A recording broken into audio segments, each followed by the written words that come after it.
the public market represents, to me, the most existential of all the basic services of a city government, because I cannot think of anything more basic as a human need than food and sustenance. So if your city market, or looking at your city market, is a reflection basically of almost anything you can think of: the health of the population, the well-being of the population,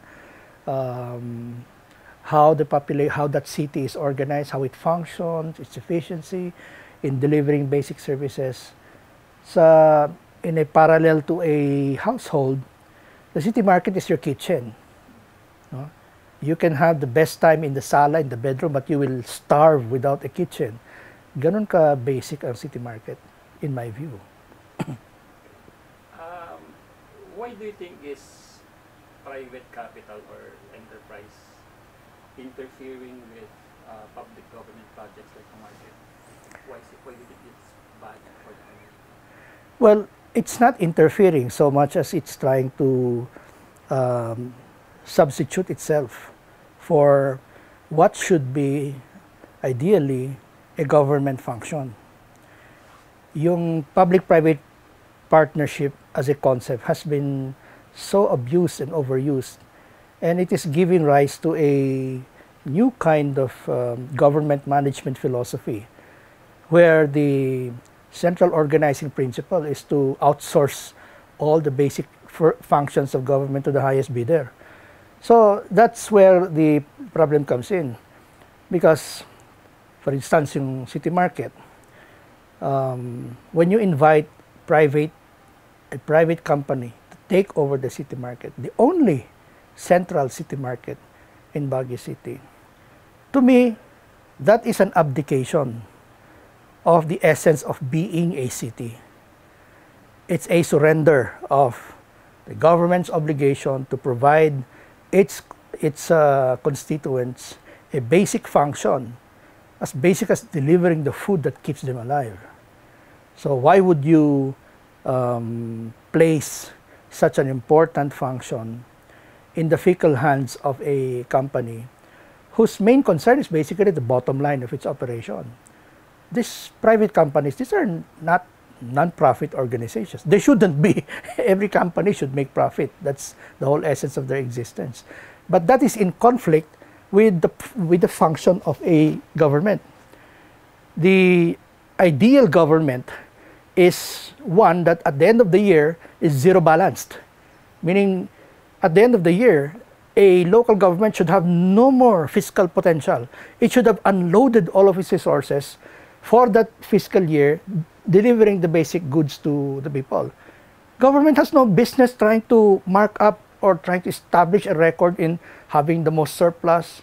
When you have surplus, that means you have not planned your management well, so that you have not applied the public's resources to bring basic services to the people.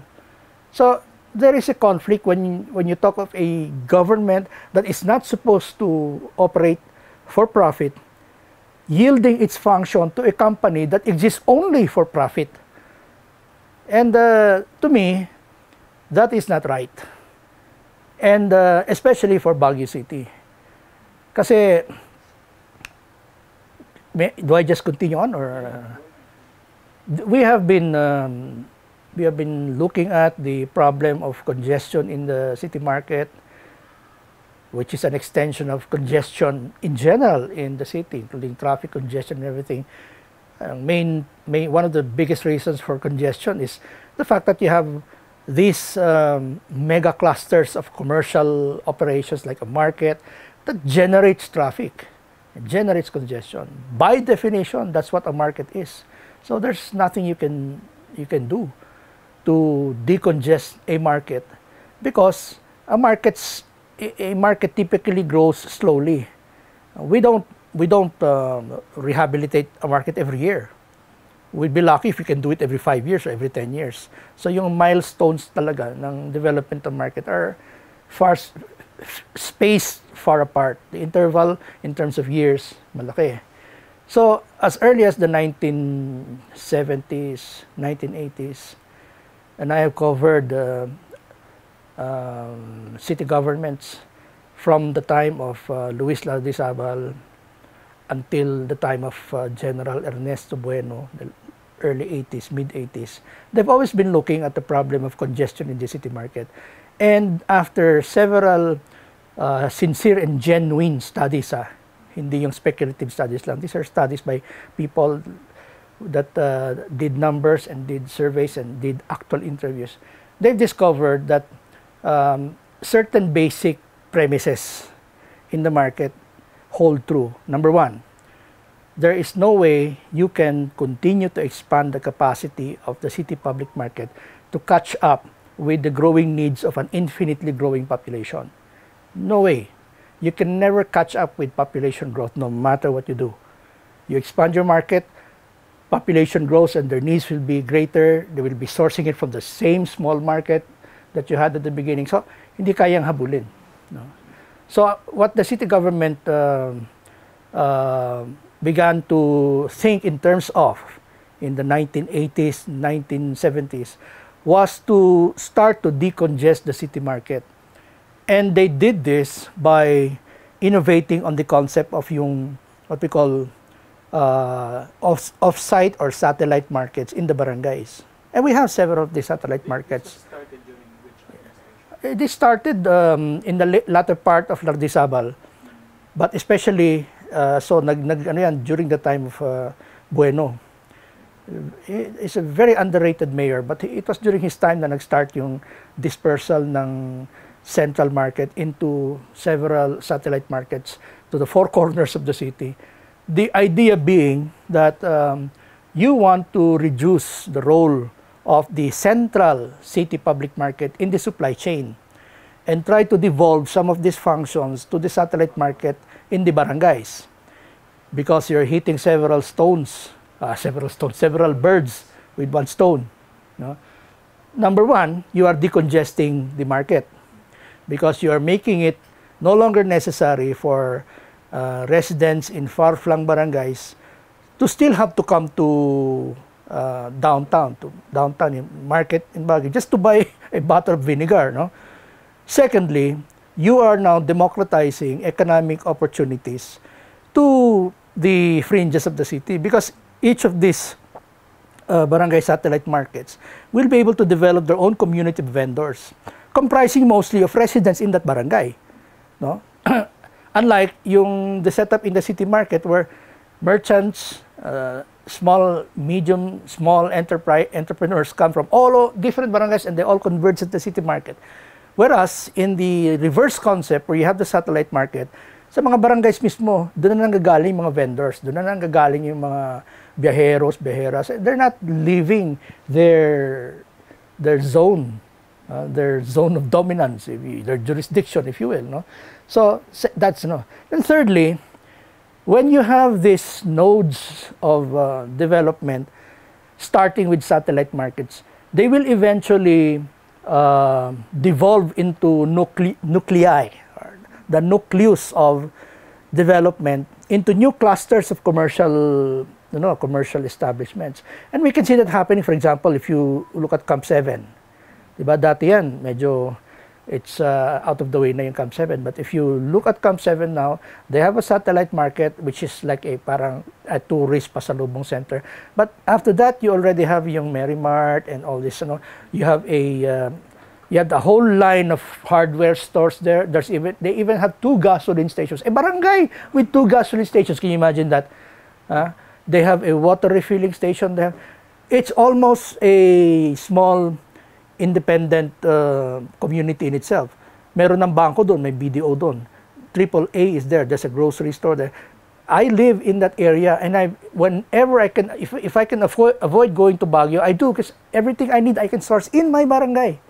That's the whole idea of decongesting. You don't want to increase the capacity or the volume of transactions at the local city market, so that you you attract even more business, you attract even more congestion. In other words, you are feeding an overheated setup there, hoping that you can catch up with the needs of a growing population, which is not slowing down in its growth. So hindi proactive yung thinking na like I said, I've mentioned this to our mayor, no? Mayor Magalong, in one conversation I had with him about a couple of years ago, and I told him na, Mayor, to me the essence of development is not always expanding capacity. Sometimes it's also recognizing limits, and these natural limits will be the one that will regulate the very thing that you're trying to expand. Self-regulation works best. Okay? If we apply that to the city market, instead of building what is proposed there is a giant mall. I'm very impressed with the design. It really is an engineering marvel to look at when you have all of these buildings and connecting walkways, and ang ganda talaga. Okay, but is that what Baguio City needs? Okay. Now, if that is what Baguio City needs, then we are basically turning over Baguio to whoever has the most money, whoever has the cleverest idea in design, modern architecture and everything. So we're losing the character of Baguio as a mountain resort, and we're just falling in line with the march towards establishing another concrete forest or a forest of tall buildings. It's happening already now. It's happening, so we're able to see this early enough that we can correct our course. We don't have to go all the way and become another Bonifacio Global City. Bonifacio Global City is a wonderful development for them. Okay? But for Baguio, iba naman yung needs natin eh. The City Council has looked at several possibilities. They looked at financing, they looked at development by administration, meaning using our own resources. And the impression I get is they've almost given up on the prospect of us developing the market by ourselves. Behind such valid excuses like we don't have money, we don't have the expertise, etc., etc., and all of which to me is embarrassing. To me, Baguio City has always been a forward-looking, futuristic, proactive local government. If you look at our history, in the 1920s, Baguio City, we put up the first stone market outside of Metro Manila. At the time when all other markets in the surrounding provinces were still made of wood and bamboo and nipa fronds, we have a stone market. Okay? Kaya stone, talagang stone talaga. May mga ang ganda ng design eh. It's Greco, Renaissance type of very, very European or Gothic design. And then ang cladding niya is red Baguio stone. And then the inner works are red pine timber. Talagang heavy one.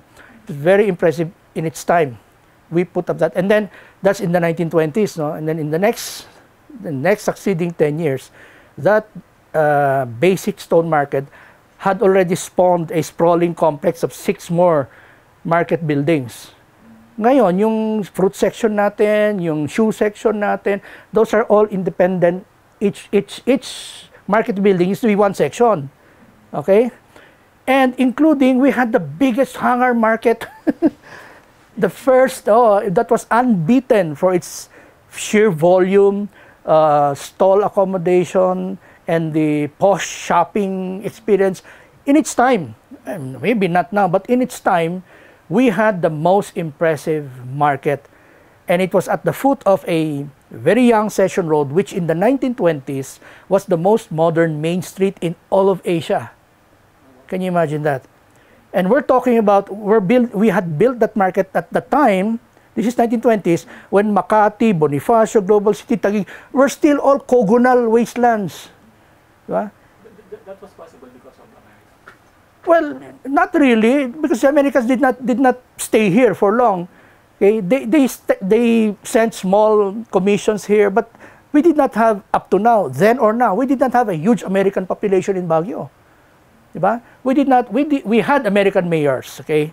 And those American mayors, fortunately, had brought with them certain perspectives, development perspectives from the West, no, which really workable in their situation, and which they adapted to Baguio City. Okay? Kaya nga ang point ko lang dyan is, bakit if you drive along the National Highway anywhere in Luzon, parati mo madadaanan niya yung mga malalaking sign, pamilihang bayan ng San Isidro, pamilihang bayan ng Lawak, pamilihang bayan ng Moncada. These are Class C, Class D municipalities proudly declaring that they can develop their own market. And then here you have Baguio City, which is what class of C, quadruple A. Kung meron lang ganung criteria, we're probably quadruple A. The richest city in northern Luzon, populated by the richest middle class, according to all these recent reports. And then we're so afraid to sink our teeth into something as simple as developing a market? Nakakahiya yan eh. Kaya it's not a question of, they're saying now, because we do not have the 4 or 5 billion pesos that's needed to, talk like that is ignorant talk. Because you do not need 4, 5, or 6 billion pesos. You only need that much money if what you want to put up there is exactly what the mall proponent wants to put up there. That presupposes that is the market concept that we want. It is not what we need. Hindi yun ang kailangan natin. Considering the growing population? Kaya nga, including not just growing population, the burgeoning population, which will never stop growing. And you cannot have a city market that will never stop growing also. Okay? Kahit na unahan mo yan, lakihan mo yan, it will be overcome eventually by the population of Baguio. Because remember, Baguio's livable area is increasing every year. Our land is not increasing, but our livable area is increasing. Why? Because of vertical expansion. Dati-rate, ang merong 1,000 square meter dyan, isang bahay lang yan. Eh ngayon, yung 1,000 square meters, you multiply by 25 floors of a condominium, all of a sudden you have 25,000 square meters. At night, they're all in the different levels. During the daytime, they all go down to the level, to the ground. There's nothing you can do about it. God is still making people, but God stopped making land. We cannot expand Baguio anymore, di ba? So, if you cannot expand your capacity anymore, or even if you do expand your capacity, it will always be overtaken by developments like population growth. You have to have a longer view.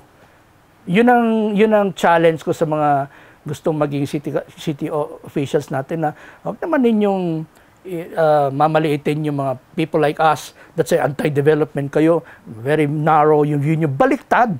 Kayo ang very short term yung iniisip niyo. You're only thinking the next 10, 15, sabihin mo ng 50 years. But what about the next century?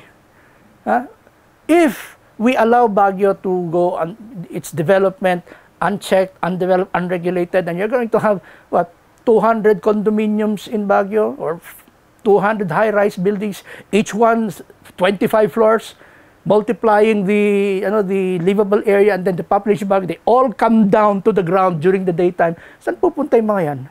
Although by that time, nasa Mars na tayo. Hopefully, nasa Mars na.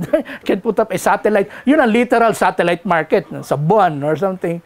But my point is, if you're going to try to attack a problem as basic as market, for example, or even traffic, for example, you cannot tailor a solution by using present parameters. You have to look more futuristically and project beyond the tip of your nose and say na the market that we want is not a market that can accommodate all, but a market that is dispersed all over the city so that we do not all gather and we all coalesce. Andun tayo sa gitna lahat ng distribute the development. If you really want when did tourism really boom in Baguio and including Benguet na? Is it because we developed Burnham Park? What did we add to Burnham? Practically nothing. What did we add to Wright Park? Practically nothing, except a few lights, no? What did we add to Botanical Garden? A lot of new features, but practically it's the same features. It's the same basic concept, no? Wala naman. Yung mga tourist sites within Baguio, what did we add to them? Virtually nothing. We just improved the way they looked, improved the outer appearances, but we have not introduced any new concept that would be a reason in itself to go to those places. And yet, tourism boomed in Baguio and Benguet. Why? Because of ecotourism. Places are developing outside of of Baguio. You go to Itogon, for example. Yung sa Luwakan, ay sa may Ambuklao Road lang dyan eh. Andyan na yung Stella Cafe, Via Bonjoy, Mount Camiso, ano ba yun? Lahat nun, if you go to the north, no, along tawag dito, Halsima Highway, then you have developments like in Northern Blossom, Beacon Hill, okay, yung Mount Olis, and then towards Sagada and all that, nagdi-disperse eh. Okay? Baguio is finally being what it has always been all these years, a transit point, a jumping off point so that people can go to Banawe, people can go to Sagada, people can go to Asin, people can go to... Kasi yung ating park, for most, pang residents lang talaga, very ideal. If you're, although now, hindi na ganyan eh. Many years ago, I could remember still going to Burnham Park in the afternoon and reading a book and just lying in the grass. You can't do that now. It's so talagang every street there's a flea market. Yung dati kasi yung biking zone was only one part of Ngayon it covers 3 roads na ganyan. Wala nang and then have you seen the bicycling area on a busy day? If you are learning to bicycle, don't do it on a busy day. Kasi if you're learning, you need a straight up, a run up distance of about 50 meters. You learn. And dyan hindi eh. Parang stop and go. Parang traffic na rin ng kotse. Ganun din. Same thing with the boats. Because the principle that we apply from one particular point of development to another is basically uniform. Expanding capacity, expanding capacity, expanding capacity. What about just saying, halimbawa, kung may dumating dyan at wala nang available na boats, maghintay sila. Kasi yun lang talagang capacity ng ating lake eh. You can put 200 more boats there. And then, wala.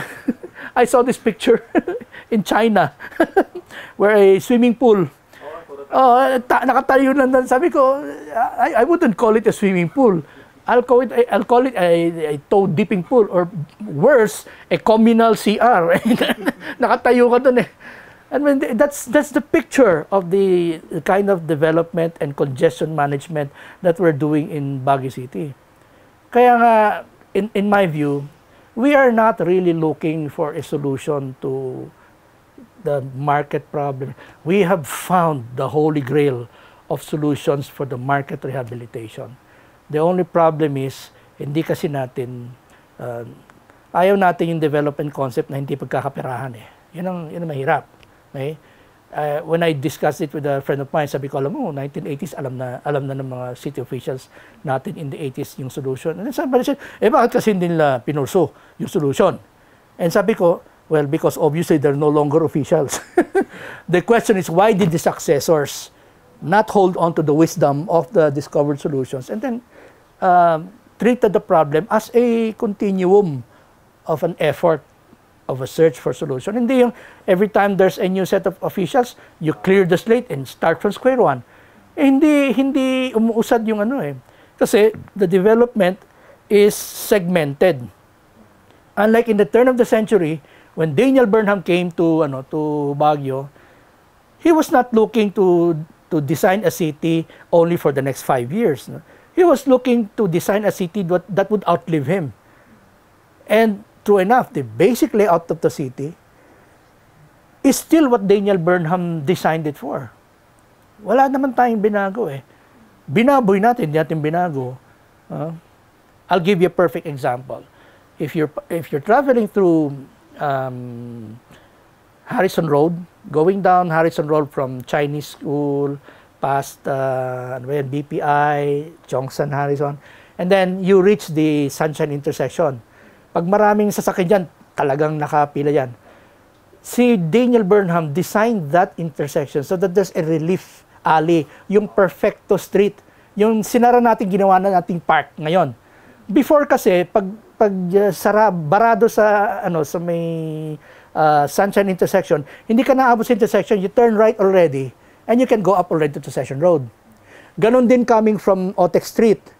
Okay? Paglampas mo ng Bayanihan, paglampas mo ng Hotel Venice, past Caltex, you reach, again, barado na naman yan.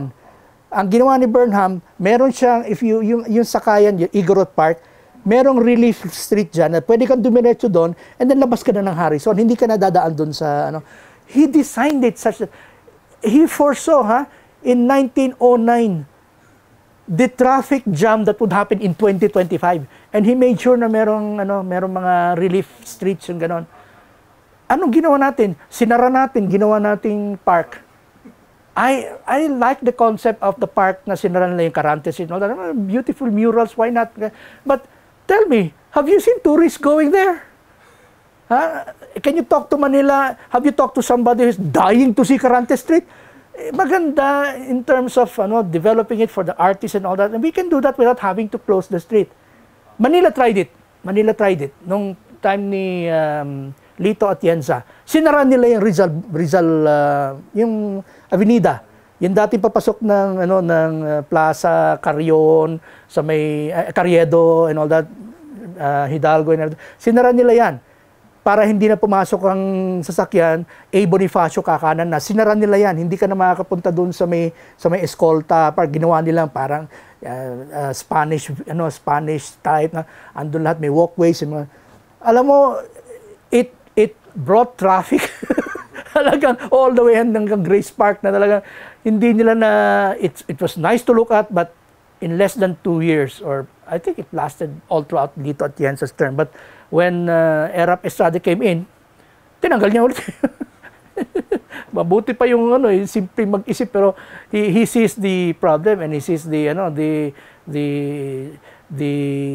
folly of that kind of solution.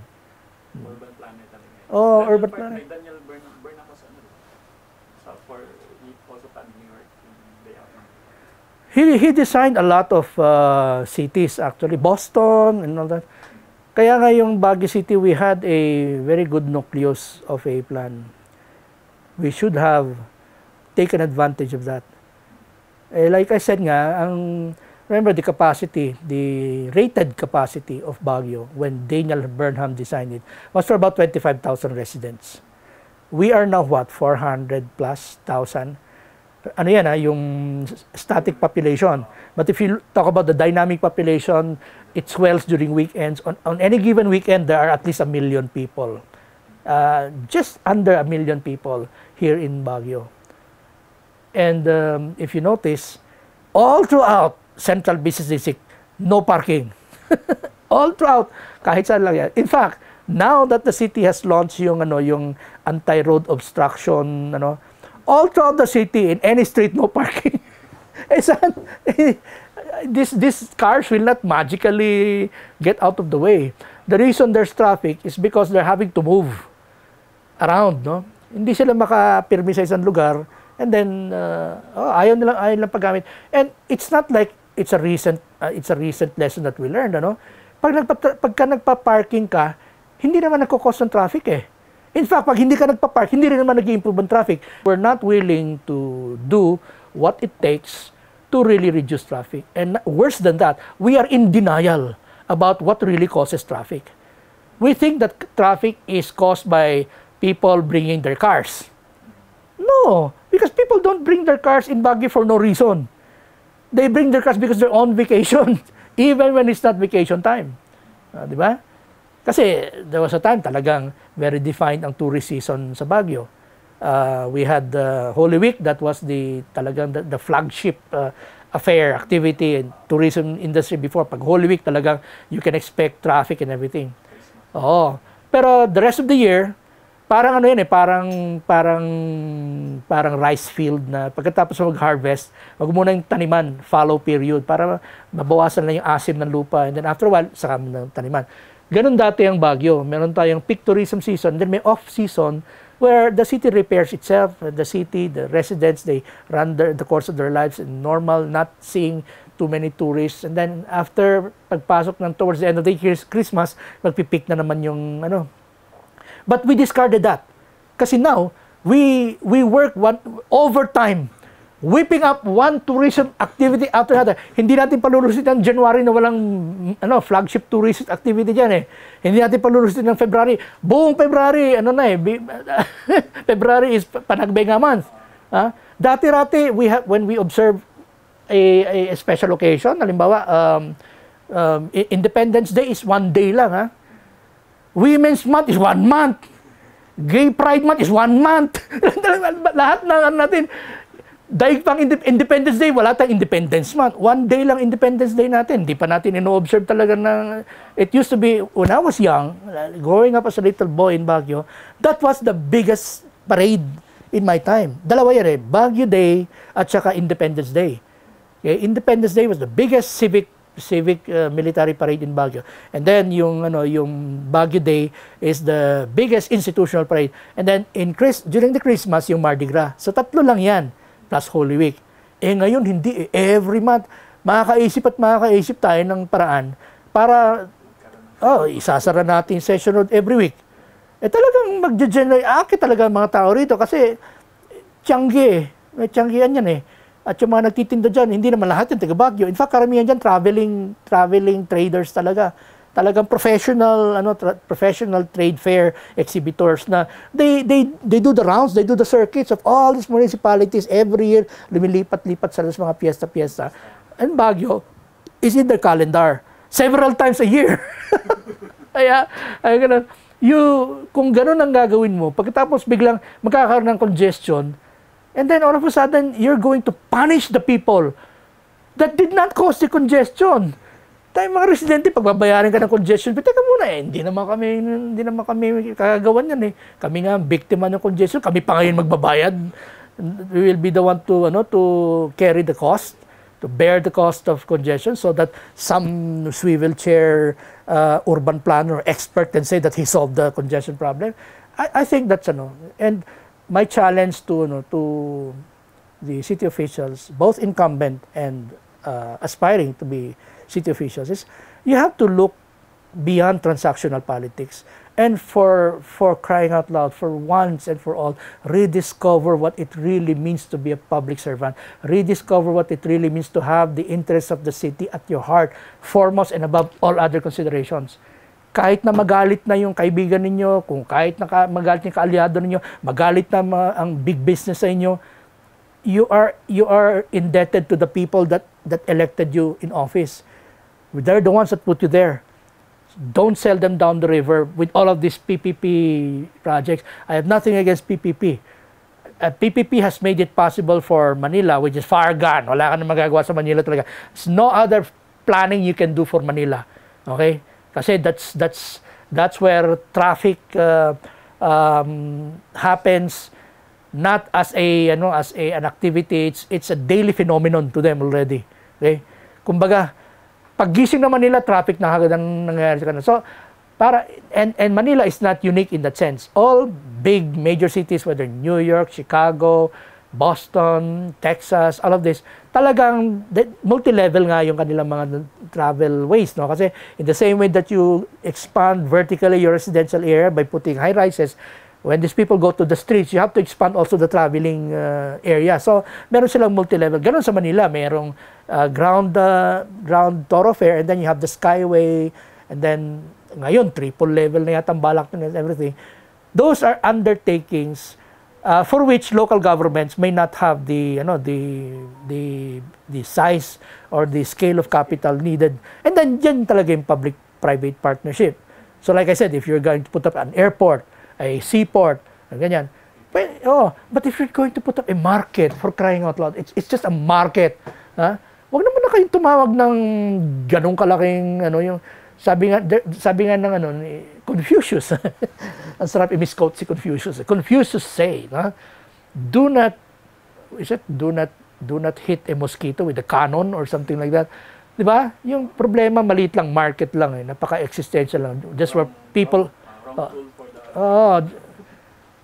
if you really take and this is not, I'm not saying that we should leave the market as it is. I've been doing my group, yung Hobby and Street Photographers group. We've been doing photo walks in the market, and I am convinced na every time I pass through the market, all you need to do is just go to the market once for you to be convinced that it should be rehabilitated. It's congested, it's filthy, it's talagang maano yan. But in my tawag dito, in my pauper's opinion, it shouldn't take 1 billion pesos. Far less. I mean, you're talking of scraping off the crud in the street network.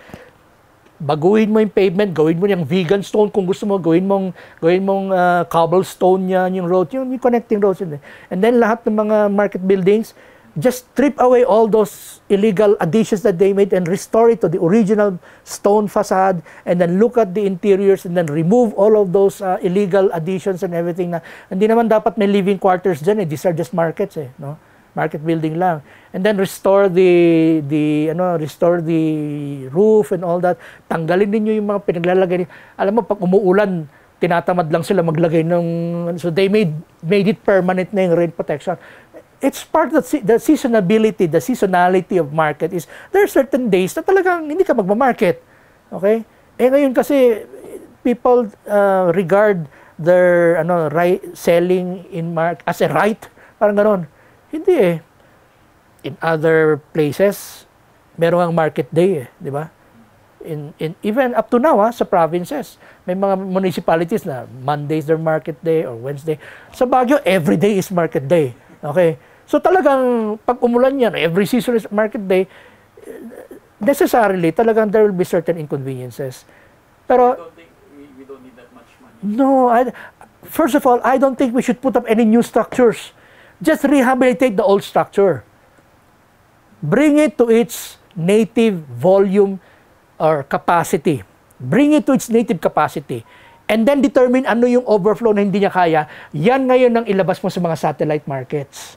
Okay? Distribute, which is exactly the solution that was found already after careful study by administrations from 1970 up to 1990, before earthquakes, sabi mo na, when they really hit on, like I said, the holy grail of market development problem solving or search for problem solution, which is to decentralize the market, as much as possible, reduce its role in the supply chain, and then disperse the market to the communities so that you not only bring the service closer to the people, but you also make it less necessary for them to come to Baguio.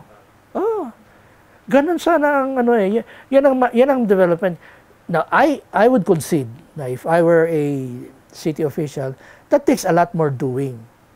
It takes a lot more thinking, that takes a lot more deliberation, a lot more monitoring, and ba't ka nag-city official kung ayaw mo magtrabaho? Diba? Saka may mga barangay. Oh, kaya naman namin kayo inelect, not for you to take the path of least resistance.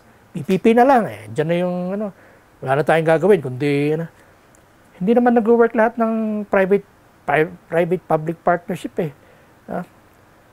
The Center Mall is public-private partnership practically.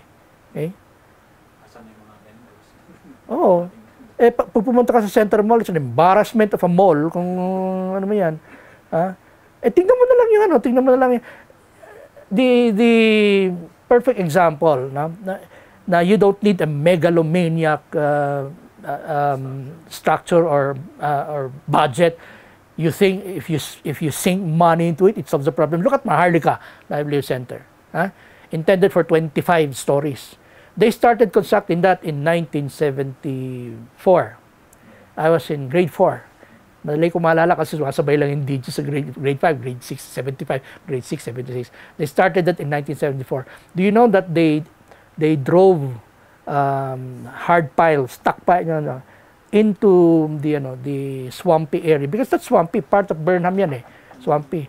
They drove hard piles into the foundation of Maharlika for a whole 6 months. They got as far down as 400 feet, I think. Ganun kalalaking... Oo, kasi nakaabang yan eh. Nung unang pinopose yan ng Ministry of Human Settlements under Imelda Marcos, he was Secretary of Ministry of Human Settlements, which is the power super agency during martial law. Kaya nga Ministry of Human Settlements, anything that is human, anything that can be settled, kanya. And the proposal then was to put up this modern, talagang 25 stories tall. And I had some friends who were part of the accounting study group that made that. So sabi, alam mo Joel, project na namin ng 50 years, hindi pa rin mababawi yung cost na nila. Kaya talagang eventually, when they implemented it, hindi na nila tinuloy yung 25 stores, but they had the foundation good to carry 25 floors. Pero that's because of the earthquake din yun. No, wala pang earthquake. Nung earthquake was 1990. That was completed in 1982. Ang ginawa lang nila, they aborted the huge projected design, and they went for something that was a copy. Kasi the architect there is Locsin. The same person, the same, kaya nakita mo yung design concept, pareho ng convention center. 1975 naman yung convention center that was constructed to house the World Chess Championship between Anatoly Karpov and Viktor Korchnoi, 1975. Nauna lang itong Maharlika because dito sa 73-74 natapos. Pero pareho yung design. Then if you look at the film center, pareho niya. Cultural center, pare-parehong design niya kasi one architectural perspective lahat yan eh. Pero hindi na pwedeng hindi mababawi ng 50 years. Hindi mababawi ng 50 years. Hindi lang yan. After 1990, when they thought that the building might not be suitable for or fit for habitation, human habitation, they checked it. Hindi, matibay. In fact, ang problema, kung i-redevelop mo yung market with the concept that they showed, the one I saw, no? Kasi I saw 2 designs eh, pero yung nakita ko isa, yun talagang it covers everything from Maharlika all the way hanggang dun sa last building sa Tabora, just across Tabora Park, there's a Y-shaped, covered yun. And then sa likod, all the buildings along the Upper Hilltop Road. Yung buong circumference, that's 6,000 square meters yan. 6,000 square meters or 6 hectares. Basta, sabi ko nga ganyan, baka yung kalahati ng budget nila, doon sa pagtitibag lang ng Maharlika, may hirapan lang sila eh. Ang kapal niya, it's gonna take you at least 6 months just to take that down. So having seen all of this city administration process of planning of redeveloping the market, which administration do you think handled it best? I'd probably have to say Ernesto Bueno. Why?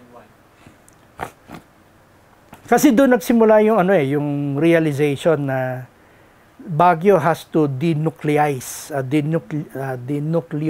nucleosize, yung term doon. Basta, kasi ang development pattern ng Baguio, nuclear eh. Everything revolves around, hindi ganyan yung design ni Daniel Burnham.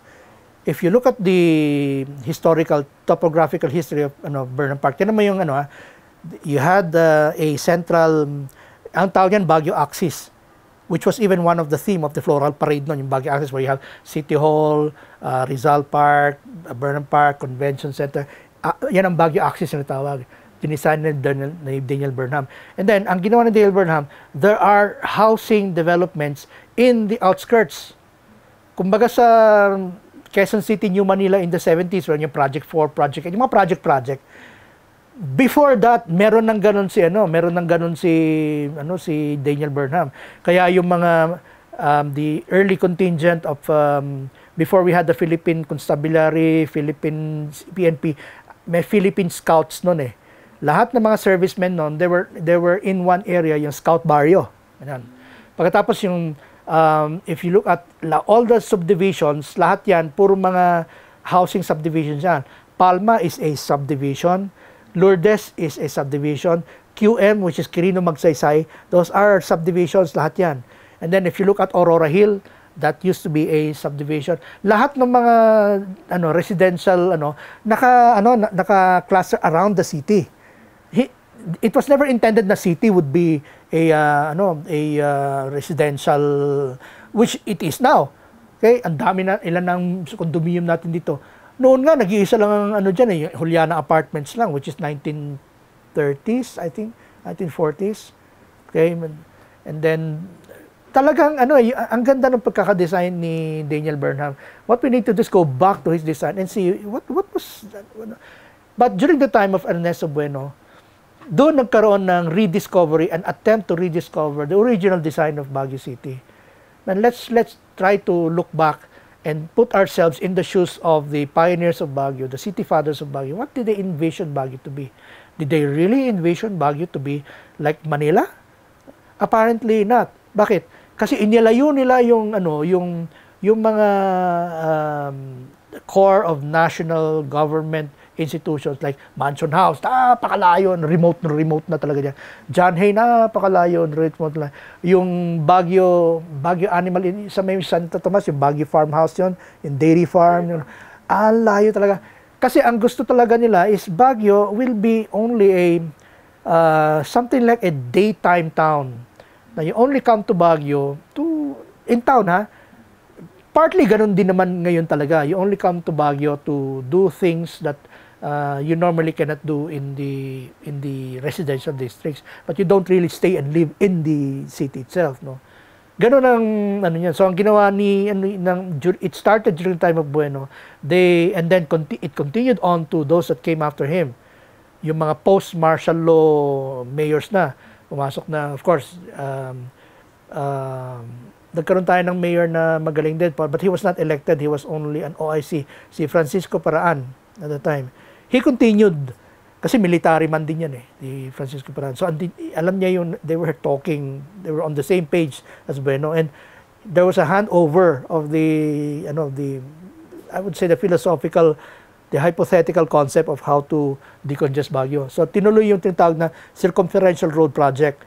And that was when, before that circumferential road project, yung Bonifacio was unusable.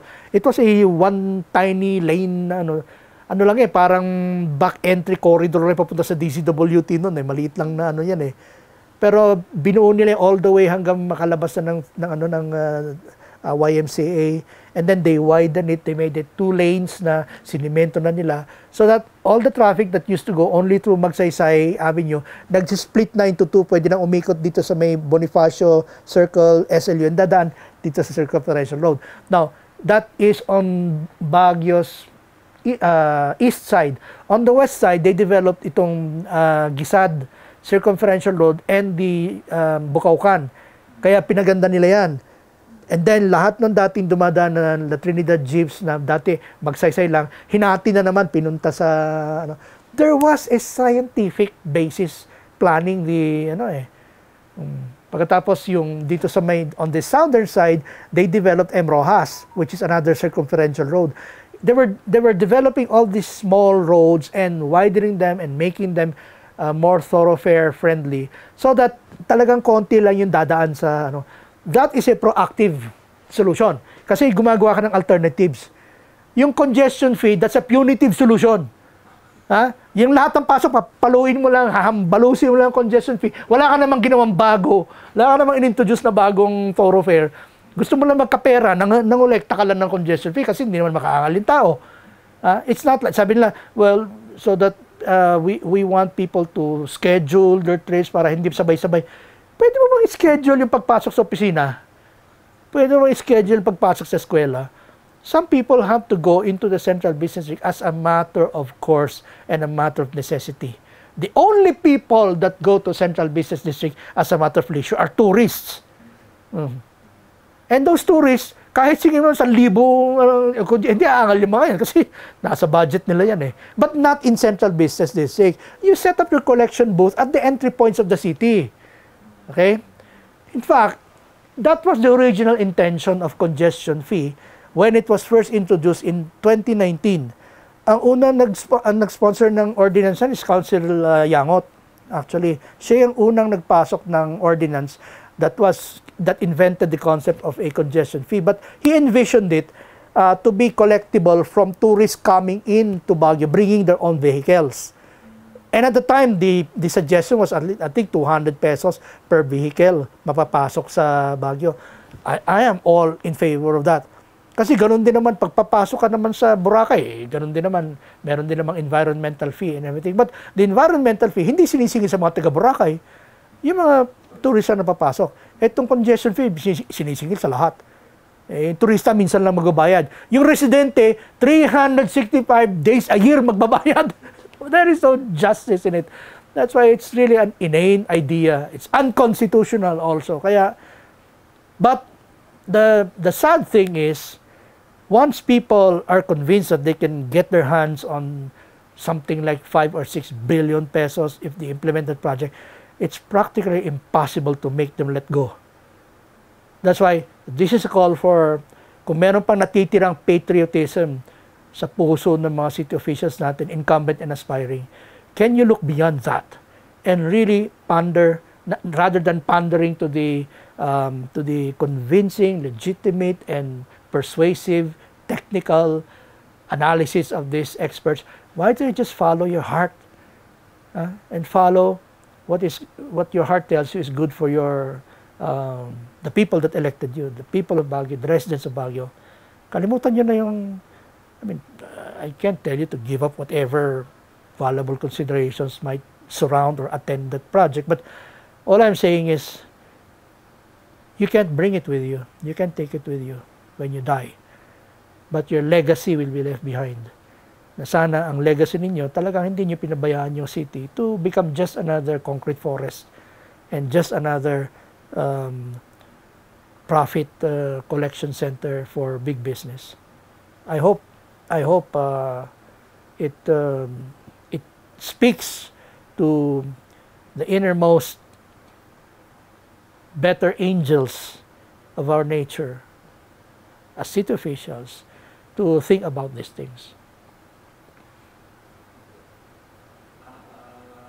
So sir, can you speak to us about yung sinasabi yung holy grail of market?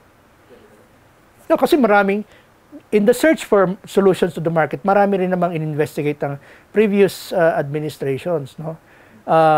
They talked about they actually talked about closing down the market on certain days to follow yung pattern in other provinces na merong market day or everything. And then, although that perished right away, that idea perished right away, kasi nga Baguio City is not hindi kaya ng Baguio kasi the turnover of consumption, they did a consumption study and talagang all of these things they do real studies eh. Hindi nila hinuhulaan lang yan eh. And then they talked about sectoralized selling, parang ganon. Now on certain days, ang open yung meat section, and then on dry goods section. In fact, ano mangyayari doon? On certain days, the whole market becomes a dry goods section. The next day, the whole market becomes a vegetable section. The whole market, ang hindi lang doon, ang hirap mag-rearrange ng configuration of market. So again, hindi rin pwede. But those are some of the solutions that they started toying with, no? And finally and there were 11 other solutions. I can't remember all of them already, but there, of course, meron yung iba talagang talagang processual lang na implement lang natin yung zoning, strict zoning talaga ng market na hindi yung kalat-kalat, so that people will have a logical flow when they go to the market. And tapos yung above the stopgap measures, there was a time every week, once or twice a week, the Baguio Fire Department goes over to the market and talagang they clean the entire ang linis sa market ton. That happened during the time of Francisco Paraan. Okay? Talagang twice a week binobomba talaga ng high pressure water ng sinasabihan lahat talaga whatever yung mga pwedeng ilipad yung itabi nyo na baka tumapis siya kasi talagang binobomba nila yan. Lahat ng unlinis talaga ng noon. And then yung mga baradong mga imburnal binubuksan nila and everything. It's basic maintenance eh. Okay? Tayo kasi Pilipino, ang galing natin pagbago eh. Pero pag hindi, brand new modern jeepney, after 1 year, karag-karag na eh. Kasi hindi maintain eh. Ganon din, pag naglagay ka ng bagong market dyan, kung hindi may maintain, wala rin mangyayari. The other solution na ano pa nila is to relocate. Nandun din yung idea ng relocating the market. Sabi nila ganun, okay, kung if we want to decongest the market by spinning off these satellite markets, what if we spin off the whole market? Lipat natin. Kaso yung paglilipatan, hindi naman ganun din kalayo. Dito lang sa may Times Terminal Transit, dito sa may Slaughterhouse. And that would not have solved it, no? At some point, siguro, remote yan. When I came to Baguio, in 1967, if you look at Sunshine Park, ngayon, that used to be the city dump. Can you imagine? Sunshine Park was that, pag nakarating ka sa Sunshine Park noon, liblib na yan. Nung panahon na yan, parang nakalayo ka na sa town. Ngayon, parang lapit-lapit lang. And, and before that, inilayo na yun. Ang mas malapit pa noon dati, yung, now they call it Tabora Park. Yung sa may, yung dating station, bus terminal ng Philippine Rabbit, where at the end of Magsaysay Avenue, just off the Y-shaped yung nasaan yung mga Trinidad buses noon, that used to be the dump also. Kaso masyadong, kasi malapit sa market, doon tinatapon lahat ng mga dumi, masyado ng unfiltered. So nilipat nila, nirelocate na, inilayo nila, nilagay nila dyan sa Sunshine Park. Tapos siyempre, and then later inilayo nila, nilagay nila sa sanitary camp. You notice, there is a progression which goes to show na no matter how you have expanded your capacity and expanded your limit, the outgrowth of the city will overtake it. So nililipat nila sa malalayo. So in the 80s, iniisip nila, tanggalin na natin yung market dyan, ilipat na natin somewhere. And they were thinking about as far places as Luwakan, mga ganon. Merong na somewhere. There were some other places na they were considered Irisan and all that. Ang natuloy lang sa Irisan, yung Baguio Fire Department lang, nilipat doon.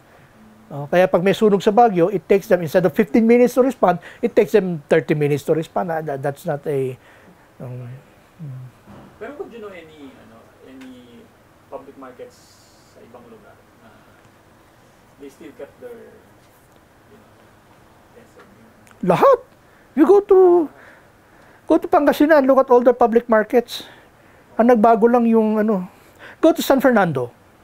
They did not modernize their market, but they cleaned it. San Fernando La Union. Ang linis ng market nila ngayon. Wala naman silang binago, wala naman silang nilagay na bagong structure. Pero ang linis. Kasi nilinis nila, binago nila, tinignan nila lahat ng mga nasa loob, tinanggal nila lahat ng mga pinagbabawal ng mga additions dyan, and then they spruce up the surroundings, they rationalize yung allocation ng mga parking and everything. I mean, it's amazing what a little organization can do. Okay? Ganon din sa Moncada, market nila along the highway. Dati lumulubog yan and everything. They did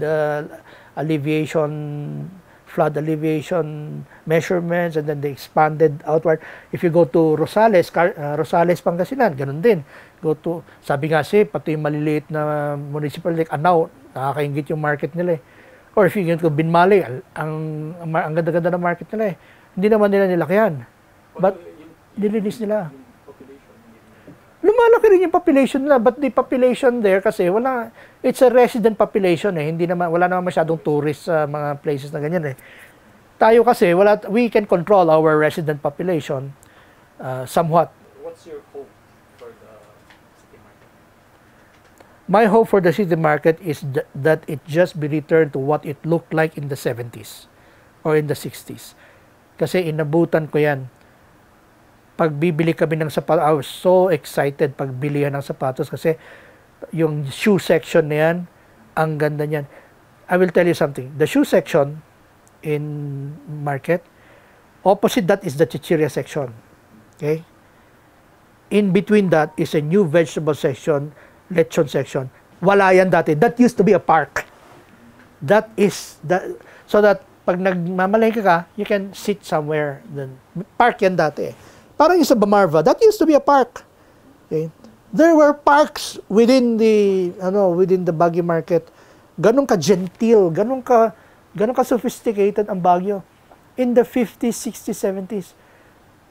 In the 20s, kung kailan we became the richest city in the city, and we have all these brand new generation alpha planners and architects and computer aided design and manufacturing. Kung kailan lahat ng resources advantages na sa atin, saka pa natin hindi kayang iplano yung market. And that's embarrassing. To me, that's embarrassing.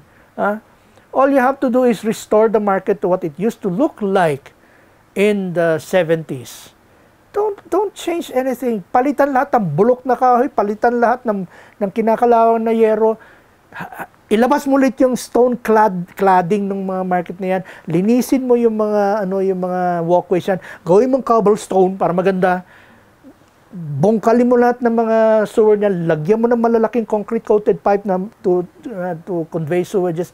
Lagyan mo ng water supply na and then it can be done eh. Okay? Kung gusto mo, lagyan mo ng second floor, yun naman, nakaabang naman yung niyan. Basta, ang concept niya is Baguio stone din or something. Tapos, gawin mo yung stairway, talagang grand stairway going. And then the second floor, don't fill it with 200 stalls. Fill it with 20 or 30 stalls so that each stall is malaki-laki ng konti. Na? Taasan mo yung rent, why not? You have to, But the thing is, may return of investment naman yun eh. Whatever na ipalabas ng city, babalik naman yan if you just manage it. Really. Corruption, ito tayo, anti-corruption. There's a lot of corruption in the market. I can tell you that. Tanggalin mo lang yung corruption na ganyan, kikita yan eh. You go back to the basics. Okay? But you don't need to reinvent the wheel. And one thing for sure, you don't want a mall in the city market. Under any name, kahit anong pang sabihin nila yan, kahit tawagin nila, hindi naman kasi mall yan, it's just a modern, commercial, blah, blah, whatever. A mall by any other name is still a mall. You want a market that is functional. Hindi ka naman pupunta sa market para mamasyal eh. Pupunta ka sa market para mamili. As an aside, as a bonus, ang ganda ng market, pamasyal ka na. Sarap mag-selfie kasi colorful ang market eh. Fruits and vegetables and all that. Sarap mag-selfie dyan. It is inherently beautiful in itself. You don't need to beautify it with structures na hindi naman yan ang pipicturean ng tao eh. Kaya ganun lang sana. We already have found the solution. But ang problema lang kasi, ayaw natin yung solution na hindi pagkakaperahan. I hate to be blunt about it, but that really is the bottom line. Ayaw natin yung solution na hindi pagkakaperahan. It will take the supreme sacrifice on the part of the city's leaders, the city fathers, to really step their foot down and stand on principle and say, I am for Baguio City, and devil may care kung may masaktan dyan, but we're going to develop Baguio first and foremost according to its design. Let's discover its native capacity, let's restore that native capacity, at yung excess capacity, yun ang i-outsource mo sa labas. Ganun naman sa Manila eh. Nagsimula yan, Baguio Central Market. Kung hindi na adequate yan, without expanding the Baguio City Market, magkakaroon ng sprouting of public markets na pa-Q-Mart and all that. Hindi naman pinagbabawal na magkaroon ng private market basta mag-apply ka lang doon sa mga requirements doon sa local government code. Okay? We can even in fact, bakit hindi nila i-private? Gusto niyo, you invite private investors to set up satellite markets. Kasi you're not giving away the central market, but you are taking volume of transactions, volumes of congestion from the public market. Pag private sector ang pinag-develop mo ng mga market sa labas, magaganda talaga kasi they'll be competing with each other. Ganun. Okay? If you really want to tap private capital, no? Ang pwedeng mag-enter into, at sa akin lang ang tingin ko, ang ideal na mag-enter sa mga public-private partnership on a smaller scale, barangays. Kasi walang pera ang barangay talaga eh. Wala talagang pera. May lupa ang barangay, may area ang barangay, wala silang pera. Sila ang pabayaan mong makiusap sa mga sige nga, mag-build, operate, and gawa kayo ng barangay market namin dito, and then you can operate it for smaller, siguro mga 25 years, and after that, kami na mag-take over and we'll take care of it. Yun ang pwede. But not a city government as rich as Baguio. That's really embarrassing. I mean, it's embarrassing. I hope they realize that. Nakakahiya tayo. Yung baryo, class D municipality, kaya nila magtayo ng palengke. Tayo nga yaman-yaman natin, takot na takot tayong gumawa ng sariling palengke. Excuse natin, walang pera. Walang pera. Nakapag-time deposit tayo ng 4.5 billion. Ito nga yung ito nga yung sinasabi dun sa kanta nung, hindi ko alam kung sino yung kumanta. Pag gusto, may paraan. Pag ayaw, may dahilan. Pag gustong-gusto, may pagkakaperahan. Yan ang masakit. Pag gustong-gusto, may pagkakaperahan. Yun ang kailangan i-give up.